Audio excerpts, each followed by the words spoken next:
학자들에 따르면 이 이스라엘에서 선지자들이 최초로 사회의 공식적인 제도로서 인정받게 되었던 때가 왕이 처음으로 세워졌을 때라는 이야기를 합니다. 다시 말해서 왕정의 성립과 함께 이스라엘에는 왕을 하나님의 말씀으로 견제할 선지자 제도도 공식 출범하게 되었다는 것입니다.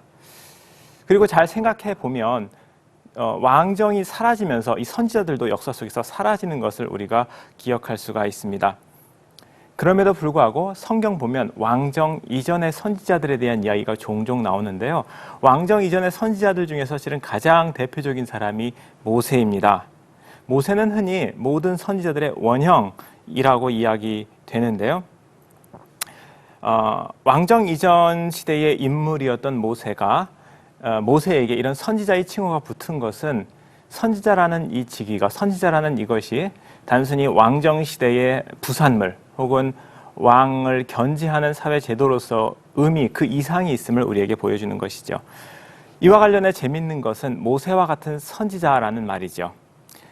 이 말은 예수님 시대에 메시아를 가리키는 별칭으로 사용되었는데요. 모세와 같은 선지자라는 말은 신명기 18장 18절, 즉 너희 형제 가운데 너와 같은 선지자를 세울 것인데 라는 이 예언의 말씀에서 유래한 말입니다. 신약 제자들은 이 예언이 예수님에게서 성취되었다라고 가르칩니다. 이처럼 이와 같이 볼 때 선지자들의 말과 행위는 그들이 살던 시대에 국한된 것이 아니라 그들의 시대를 넘어 다가올 메시아 시대를 예언해주고 있음을 우리가 생각할 수 있습니다. 역사적으로 선지자들은 왕정과 그 궤를 같이 한 사람들이지만 보다 넓게 보면 이스라엘 왕정을 넘어 메시아 왕국, 즉 하나님의 나라를 증거하는 사람들이 선지자였다라고 이야기할 수 있습니다. 그렇다면 선지자들의 메시지는 구체적으로 어떤 내용을 담고 있었던 것일까요? 오실 메시아에 대한 예외는 일단 우리가 제외를 하고요. 구약에 나타난 선지자의 메시지를 크게 두 가지로 요약할 수가 있습니다. 첫째, 선지자들은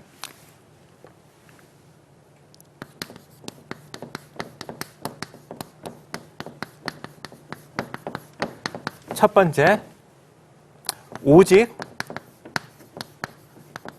하나님만 섬길 것을 강조했습니다. 이것은 당시 혼합주의 신앙을 경계하는 것이었는데요. 당시 고대 이스라엘 사람들은 언제나 이 혼합 종교의 유혹에 시달렸습니다.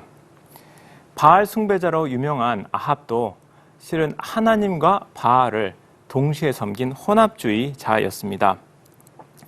단지 여호와를 섬기지 않고 바알만을 섬긴 사람은 아니었죠.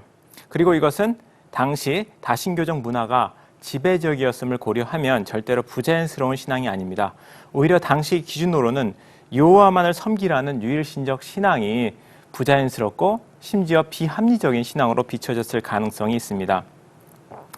만약 다신교가 대세고 그리고 자연스러운 문화라면 하나의 신만을 섬기는 유일신교는 부자연스러울 뿐만 아니라 지혜롭지 못한 종교였을 가능성도 있습니다. 왜냐하면 당시 사람들은 신이 각각 잘하는 것, 다시 말해서 주특기가 모두 다르다고 생각했기 때문입니다.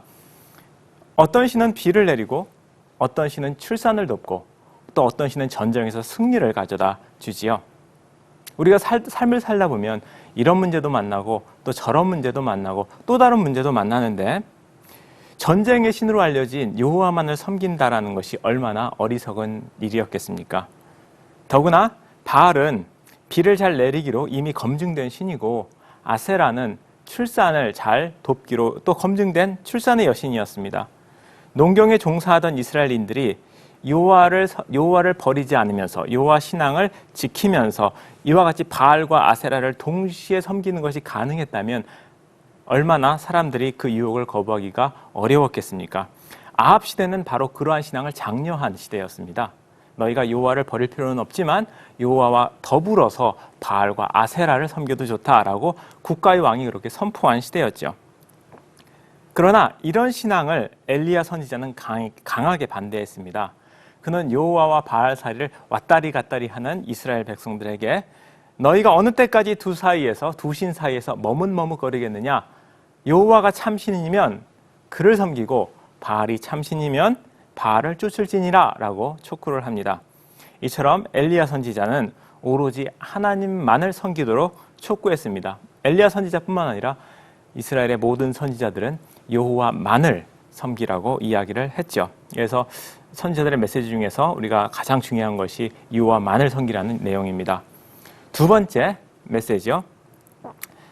구약의 선지자들, 대표적으로 아모스가 있는데요. 아모스를 비롯한 구약의 선지자들은 거룩한 삶을 살라고 촉구한 사람들이었습니다.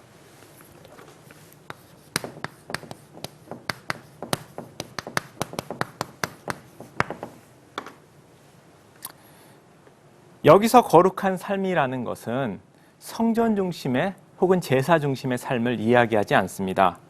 선지자들이 설파한 거룩한 삶이란 자기중심적인 삶을 탈피해서 공동체의 샬롬을 이루어내는 삶을 거룩한 삶이라고 이야기했습니다. 더 구체적으로 말하면 공동체 내에 가난한 자, 그리고 억압받는 자, 그리고 소외된 자를 돌보는, 적극적으로 그들을 돌보는 삶이 거룩한 삶이었습니다. 선지자들은 죄악을 일삼고 그리고 가난하고 소외된 자를 외면한 자의 성전 제사는 아무 효력이 없다라고 주장합니다. 지난 시간에 우리가 예레미야의 성전 설교를 공부했는데 그 성전 설교의 핵심도 바로 이것이었죠. 특히 선지자들은 가난하고 소외된 자들에 대한 배려, 그리고 사회에서 억압받던 사람들에 대한 배려를 강조했습니다. 이런 메시지는 당시 사회의 양극화, 경제적 양극화가 굉장히 심했던 분열왕국 시대를 그 배경으로 하는 것이죠. 예언자들은 이런 사회적 구조 때문에 발생한 피해들에 대해서 적극적으로 발언한 사람들이었습니다. 일부 학자들은 이런 선지자들이 성전 제사 그 자체에 반대했다라고 주장을 하는데요. 그것은 사실과 다릅니다. 선지자들이 제사에 반대하는 듯한 발언을 했을 때에도 성전 자체 혹은 성전 제사 자체를 반대하는 것은 아닙니다. 선지자들도 제사가 하나님 앞에 나아가는 방편임을 인정했습니다. 그러나 제사나 성전이 하나님을 만나는 방편이 되기 위해서는 먼저 제사 드리는 자, 성전에 나아가는 자의 삶이 말씀으로 정돈되어야 함을 말하고 있는 것입니다. 즉, 삶은 엉망으로 살면서 성전에서 제사만 드리면 문제가 해결될 것이라고 믿는 사람들에 대해서 선지자들이 경고를 했던 거지요.